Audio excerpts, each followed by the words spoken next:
ओम नमो भगवते वासुदेवाय नमः। आज विजया एकादशी व्रत कथा।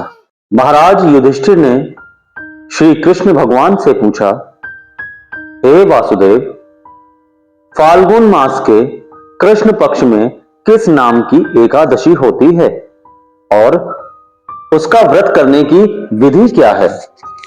कृपया मुझे बताइए। तो भगवान श्री कृष्ण बोले, हे युधिष्ठिर, एक बार नारद जी ने ब्रह्मा जी से फाल्गुन मास के कृष्ण पक्ष की विजया एकादशी के व्रत से होने वाले पुण्य के बारे में पूछा था तथा ब्रह्मा जी ने इस व्रत के बारे में उन्हें जो कथा और विधि बताई थी वह सुनो। ब्रह्मा जी ने कहा, हे नारद, यह व्रत बहुत ही प्राचीन, पवित्र और पापनाशक है। यह एकादशी राजाओं को विजय प्रदान करती है, इसमें तनिक भी संदेह नहीं है।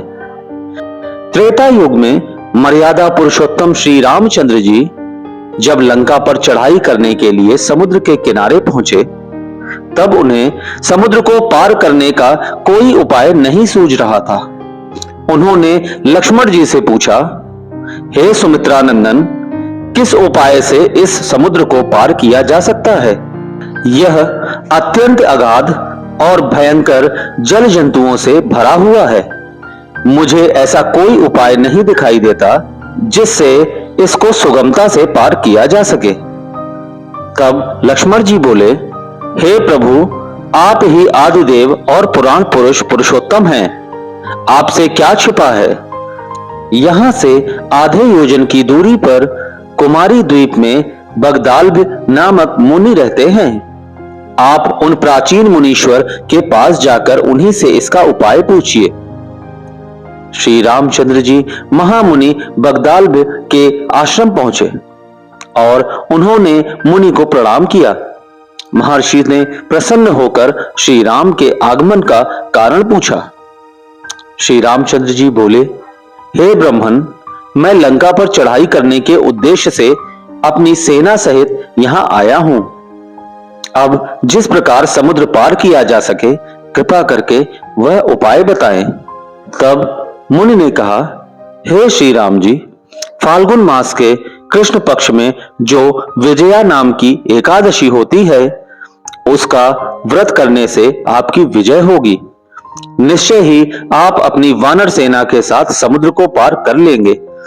हे राजन, अब इस व्रत की फलदायक विधि सुनिए। दशमी के दिन सोने, चांदी, तांबे अथवा मिट्टी का एक कलश स्थापित कर उस कलश को जल से भरकर उसमें पल्लव डाल दे। उसके ऊपर भगवान नारायण के सुवर्णमय विग्रह की स्थापना करें। फिर एकादशी के दिन प्रातः काल स्नान करें। कलश को पुनः स्थापित करें। माला, चंदन, सुपारी तथा नारियल आदि के द्वारा विशेष रूप से उसका पूजन करें। कलश के ऊपर सप्त धान्य और जौ रखें। गंध, धूप, दीप और भांति भांति के नैवेद्य से पूजन करें। कलश के सामने बैठकर उत्तम कथा वार्ता आदि के द्वारा सारा दिन व्यतीत करें और रात में भी वहां जागरण करें। अखंड व्रत की सिद्धि के लिए घी का दीपक जलाएं।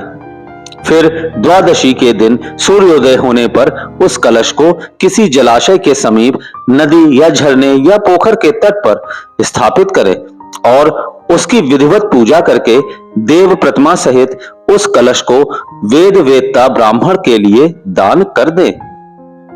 कलश के साथ ही और भी बड़े बड़े दान देने चाहिए।